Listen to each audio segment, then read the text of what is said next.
Sup bitches.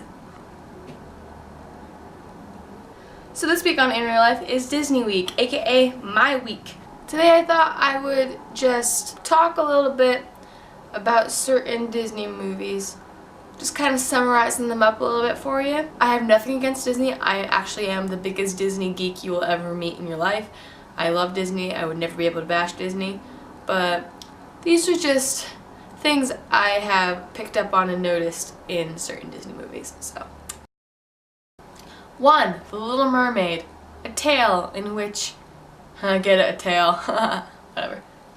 A tale in which a young mermaid, 16 years of age, decides that the most attractive human she's ever seen is now who she is in love with, goes completely against every moral of anything, and goes to the evil sea witch who has had a grudge against her father for the past forever years, makes a deal, goes up to the surface voiceless and pantsless to try and make the very attractive human fall in love with her, almost succeeds, and sea witch kind of interferes and takes over and doesn't allow it to happen and tries to take over the sea. Whoa! Number 2, Hunchback of Notre Dame. A young boy is almost killed by an evil, evil, evil man named Frollo, but considering Frollo had just killed his mother on the steps of the church and the church was watching him almost kill the baby, he now has to raise the child as his own. Quasimodo, somehow ginger even when he has 2 dark-skinned gypsy parents, is now the bell ringer for the church and has never been out about with people. Then goes to the Festival of Fools and becomes the King of Fools because he has a very ugly face, which wasn't very nice. Gets kind of caged in by all of them and thrown stuff and everything. A very pretty gypsy by the name of Esmeralda comes and stands up for him and then gets trapped outside the church to avoid arrest. Sings a very, very powerful song that I love.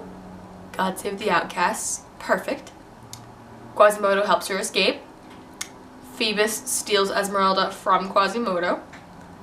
And then they are killing everyone in front of the church. So Quasimodo leads an attack from the church. The church is attacking everyone back and saves a bunch of people. Kills Frollo. Well, he doesn't kill Frollo. The church kind of kills Frollo.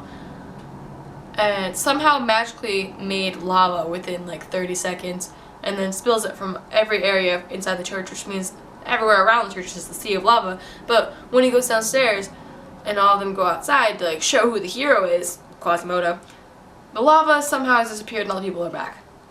Next movie, Peter Pan. A tale in which a girl's father gets trapped by a beast after his horse abandons him in the woods. The girl then takes her father's place as prisoner.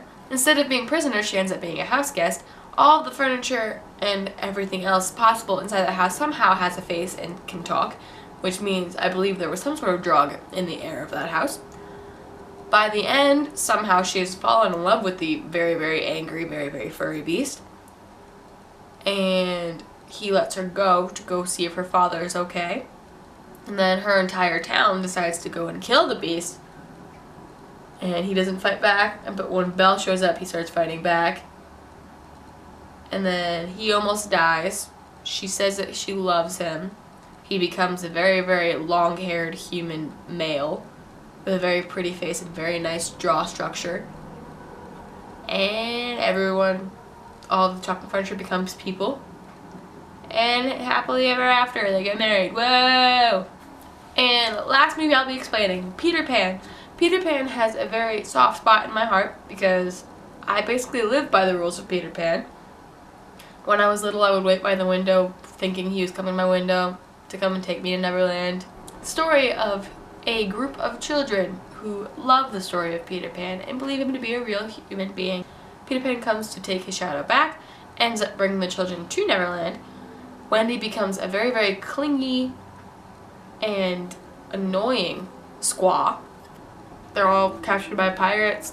Peter Pan and Captain Hook fight. Crocodile chases Captain Hook away. and they sail the ship into the sky with only Tinkerbell's pixie dust and fly back to London. So I know this video wasn't that much, but I've been sick all week. I have the stomach bug, so I don't really have much energy or anything to do anything. Stay rad.